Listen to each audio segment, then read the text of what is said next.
Lukas Kostario, seorang pejuang kemerdekaan yang kerap membuat tentara Belanda kerepotan. Komandan bertubuh kecil dan cerdik itu kerap beraksi di sekitar wilayah Karawang hingga Bekasi. Dikenal licin seperti belut, Kapten Lukas Kostario terus berusaha memukul mundur para tentara KNL atau tentara Kerajaan Hindia Belanda. Dengan gaya gerilya yang khas, Belanda pun kerap kesal akibat kesulitan untuk menawan Lukas. Di masa lalu, Lukas Kostario kerap gerilya di sekitar desa Rawagede, Rengas Dengklok hingga Karawang dan Bekasi. Hal itu dilakukan untuk melucuti senjata dan membunuh pasukan Wong Londo.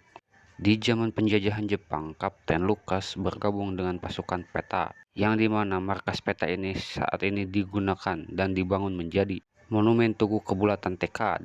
Pasca kemerdekaan, ia kembali bergabung dengan Brigade 3 atau Kian Santang Purwakarta pimpinan Letkol Sidik Broto Atmojo.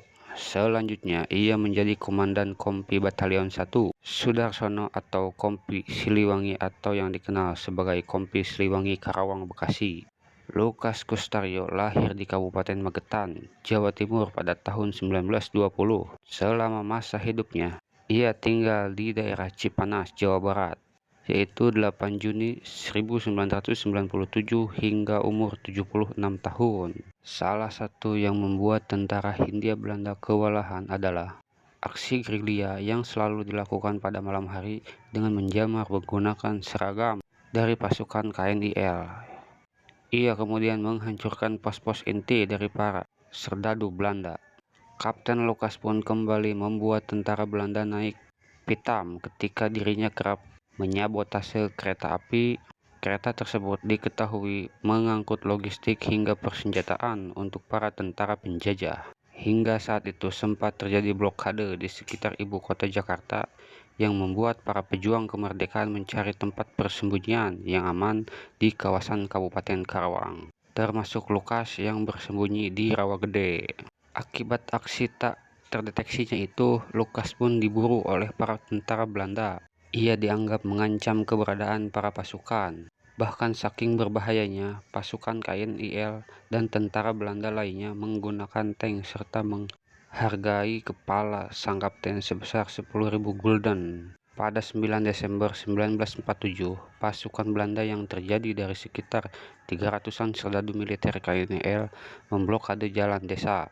Mereka pun siap memburu Lukas. Saat itu tentara datang dengan menembaki warga desa yang hendak beraktivitas pagi. Sekitar pukul 4 WIB sampai dengan 06 pagi.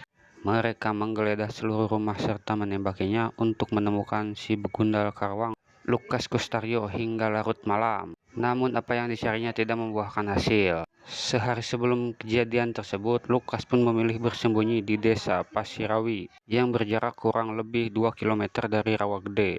Ia menghindari pasukan Belanda yang murka hingga akhirnya kapten pun lolos. Namun pasukan Belanda yang dipimpin oleh Mayor Alphonse tetap tidak menemukan Lukas. Ia melampiaskan kesalahannya dengan menembaki para warga, terutama remaja laki-laki yang tutup mulut akan keberadaan Lukas bersama pasukannya yang tergabung di dalam markas gabungan pejuang.